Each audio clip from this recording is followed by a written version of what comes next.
قرآن کا حسن ہے، یہ کلام کی بلاغت ہے۔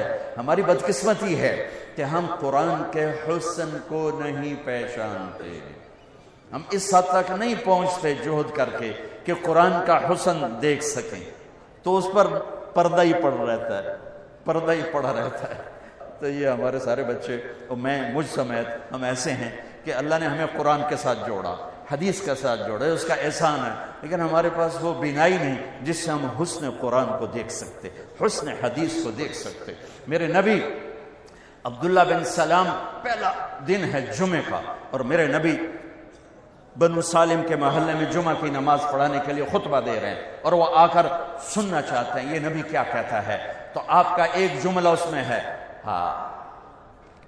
اطعموا الطعام وافشوا السلام وصلوا الارحام وصلوا باللیل والناس نیام تدخلوا الجنۃ بالسلام۔ کیا موسیقی ہے، کیا نغمہ ہے۔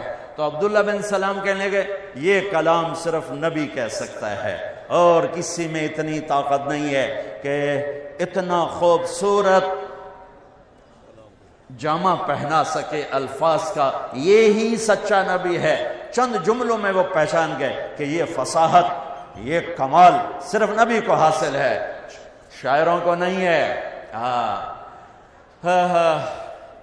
سبع معلقہ، 7 بڑے شعراء کا کلام لٹکا ہوا تھا بیت اللہ میں، فیصلہ نہیں ہو رہا تھا کون سا کلام زیادہ فصیح ہے، 7 لٹکا دیے، اس سے بہتر آئے گا تو اس کو لٹکایا جائے گا۔ سال ہا سال گزر گئے، کوئی شاعر ایسا کلام نہیں کہہ سکا کہ ان کو اتارا جاتا۔ 7 شعراء کے قصیدے، اس میں ایک شاعر لبید کو ایمان ملا رضی اللہ تعالی عنہ، باقی 6 کفر میں مر گئے۔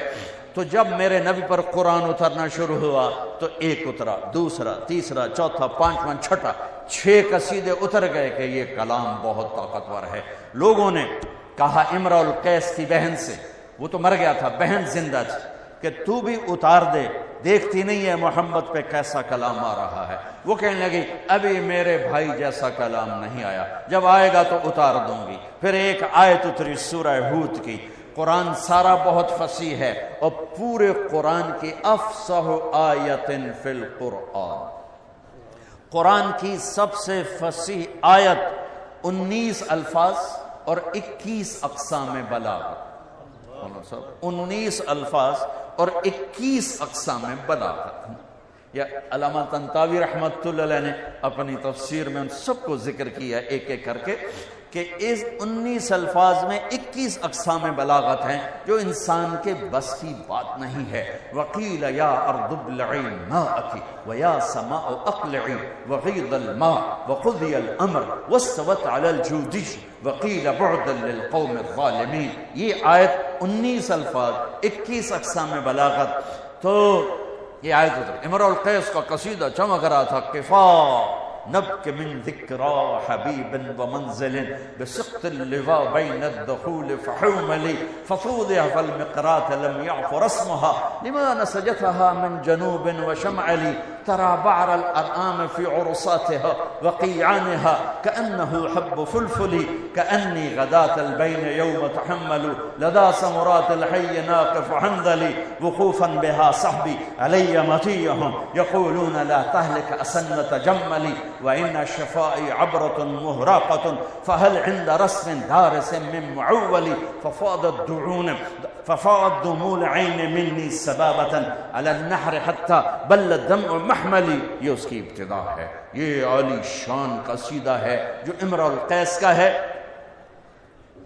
جب یہ آیت آئی تو اس کی بہن نے کہا اس کلام نے میرے بھائی کے کلام کو توڑ دیا ہے، اور جا کر قصیدہ اتار دیا کہ وہ حسن کلام کو جانتے تھے۔ میرا دکھ یہ ہے ہم نہیں جانتے۔ مجھے یہ چیز سب سے زیادہ تڑپاتی ہے جب کبھی کوئی کتاب سامنے ہوتی ہے کہ ہائے کاش کہ ہم اس کے حسن سے پردہ اٹھا سکتے اس کا، چونکہ یہ ایمان بالغیب نہیں، یہ ایمان بالمحسوسات میں سے ہے کہ قرآن کا علم حسی ہے، محسوس ہونے والی چیز ہے، محسوس ہونے والی چیز ہے۔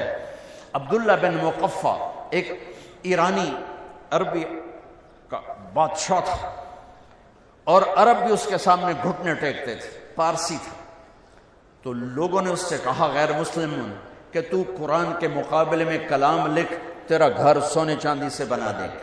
انہوں نے کہا مجھے 1 سال کی مہلت دو۔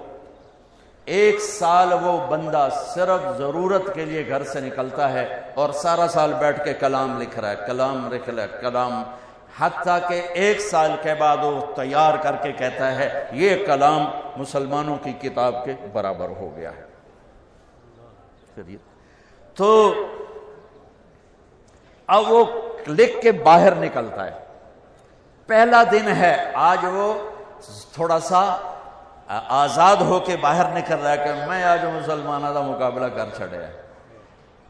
گلی سے گزرتا ہے، گلیاں تنگ ہیں، ایک گلی میں گھر کی کھڑکی کھلی ہوئی ہے اور اس کھڑکی کی طرف منہ کر کے ایک بچی قرآن پڑھ رہی ہے۔ جب اللہ کسی کو ہدایت دیتا ہے، اب یہ یوں گزرا اور یہاں سے اس کو آواز آئی اس بچی کی تلاوت کی، قیل یا ارض ابلعی ماءک ویا سماء اقلعی وغیض الماء وقضی الامر واستوت علی الجودی وقیل بعدا للقوم الظالمین۔ تو ایسے کانپنے لگا، کہنے لگا یا صفا، ہائے مر گیا، میرے 1 سال کی محنت کو یہ چند جملے کھا گئے، یہ چند جملے کھا گئے۔ واپس گیا، پھاڑ کے آگ میں ڈال کے کہنے لگا لا الہ الا اللہ محمد رسول اللہ۔